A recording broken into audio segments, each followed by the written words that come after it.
Alrighty, good day to all you legendary resonators out there. My name is FOXSOL. Welcome back to the channel. Welcome back to some more WuthringWaves right here on this channel, and welcome to another discussion video from yours truly.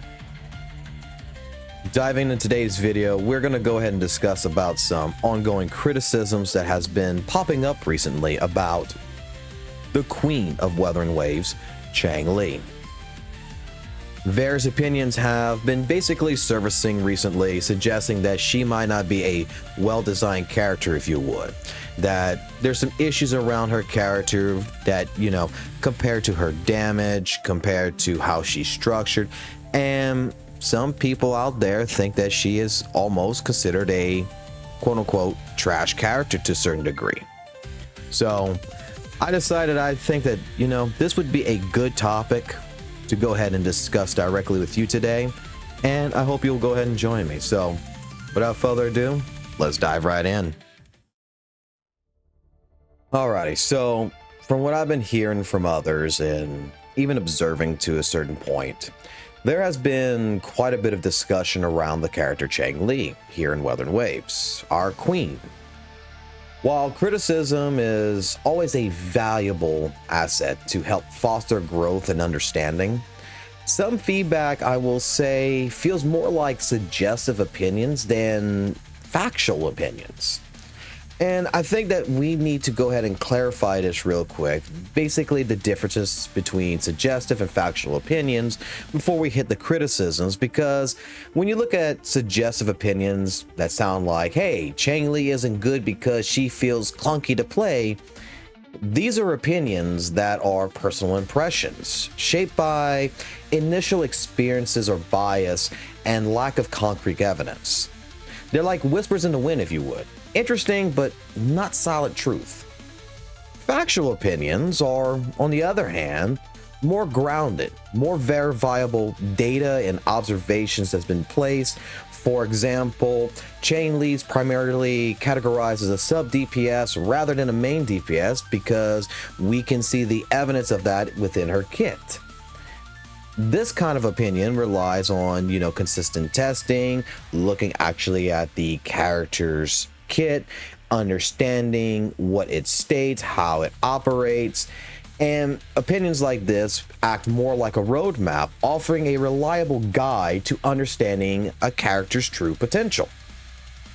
Now, with that out the way, let's go ahead and let's take some time and let's explore around these common criticisms that I've been seeing around Changli, and let's break them down, a few of them, into 4 key areas: gameplay, synergy, influence, and performance. Some criticisms I've seen state that, some players find that her mechanics like True Sight and Inflamed Status, these are challenging to operate and use in fast-paced combat. Critics have been arguing, especially higher level critics, that she feels less intrusive and effective compared to other characters. There's also a belief that Changli struggles to synergize with many characters in the roster, potentially limiting her flexibility in team compositions. There's also people out there, especially some higher community members, if you would, that feel like the character Changli was really overhyped since her release, and a lot of people never really provided a balanced critique, which led to a mismatch of players' expectations. And then the final criticism that I will bring up is that there is some critics out there that claim that she lacks the raw damage output to be a viable DPS in the in-game content. These are different criticisms that have been put out there, and well, while these criticisms do hold some truth, I do believe that they should not be taken as a definite. I mean, Changli's performance varies based on pretty much how she's built and developed. So let's get into that. So you see, for me, addressing these criticisms, I'll tell you this: I am a Changli main. I have played Changli since day one. I have operated with her, and I could tell you, for an example, that When you have a Changli that is at sequence 0 or 1, and this is when you pretty much put dupes on a character if you don't realize that, it's true that Changli will struggle as a primary damage dealer. This is due to the lack of key perks that is provided in her resonant chain.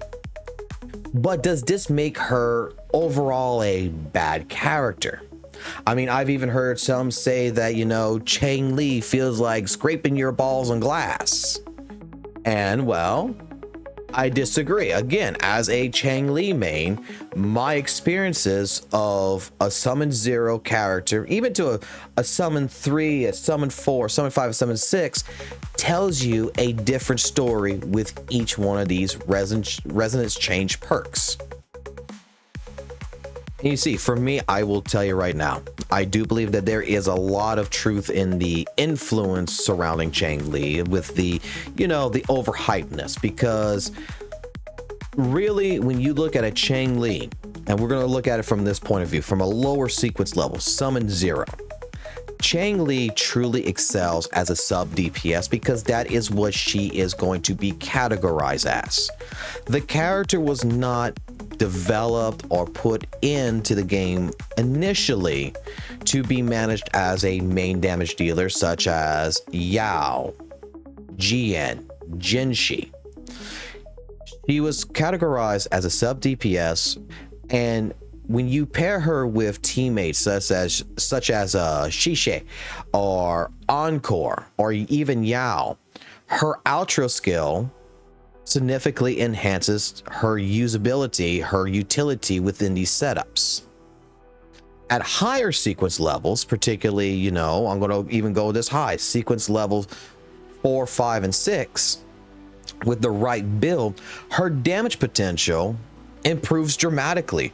She may not be able to reach the levels of a top DPS like GN, Jinshi, or Camellia, but with the synergy of her teammates like Baichi, Shorekeeper, Taochi, JJ, or even Lumi that just came out, and even using her signature weapon, Blazing Brilliance, she does become a fully capable and enjoyable DPS option. The key problem with these types of opinions, in my personal opinion, is the understanding of what you have and how to work with it. Again, like we stated, Changli's primary role is going to be a sub DPS.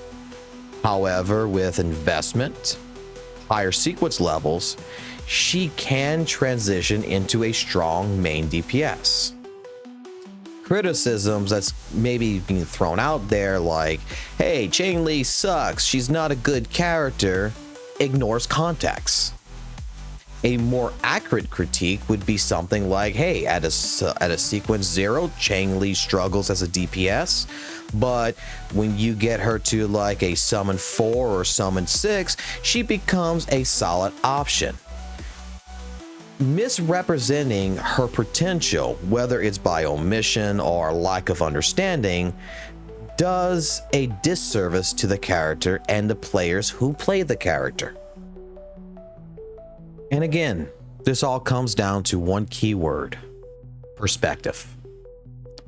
Because each player will have a different experience when they're playing WutheringWaves. And with these experiences, playing different characters such as Changli will shape how they view this character. For example, I can personally tell you my view on Changli is that she performs exceptionally well. She is, again, not the greatest character compared to GN, Yao, Camellia, but my summon 6 Changli with a rank 2 signature weapon does very well with the in-game content. However, I will state this, that there has been people who's come in my streams who has messaged me, who has talked to me, and stated, hey, I don't have a Changli with, you know, that's a summon 6. My Changli is a summon 1, a summon 2, or not even have any dupes at all. They may even state that they don't even have a signature weapon. And I will always recommend to these players that you should be utilizing her as a sub DPS and put her with a team, you know, with Shorekeeper and Encore for an example. Because without these additional perks, without her signature weapon, it's going to be understandable why players like these who think that they can take her and throw her as a main DPS are going to struggle. And again, this is where I do believe that some of the criticisms that is going around right now is going astray. Because when players try to use a character like Changli without understanding her intended role, or without investing in her perks and weapon to make her be utilized in a different role, to me, these are different people that are unfairly, in my personal opinion, labeling her as trash. And this kind of feedback often lacks context, omits how their performance improves with higher tiers, and overall is misleading and doesn't provide a full picture of what a character like Changli can achieve. At the end of the day, everyone's perspective will differ, and that's okay.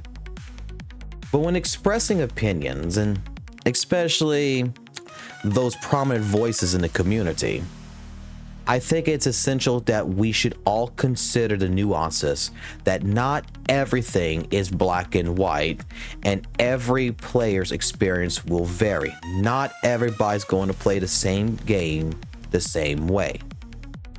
Understanding a character like Changli means recognizing her strengths, her weaknesses, and her potential at not just one level, but multiple different levels, and offering a balanced and informed criticism. We can help players make better decisions and foster more of a constructive community. So, is Changli a trash character?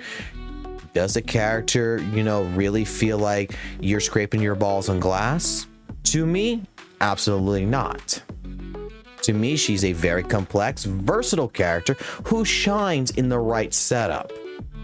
And for those willing to invest in her, she's nothing more than short of a remarkable character that can be utilized as a sub DPS or a main DPS at higher resonant chain levels. So, with all of that, I'm going to go ahead and end this conversation, and I'm going to leave it to you guys. What is your thoughts about Changli? Do you think it's a trash character? Do you agree with my perspective that it depends on the sequence level, it depends if you have her weapon, depends on her echoes? What is your thoughts? Let me know down in the comments below. And again, thank you for taking the time to watch this video, and hopefully wherever you're at, you're having a tremendously fantastic and glorious day. So until next time, keep it classy, keep it jazzy, always keep it real, and I'll catch you on the flip side. Peace.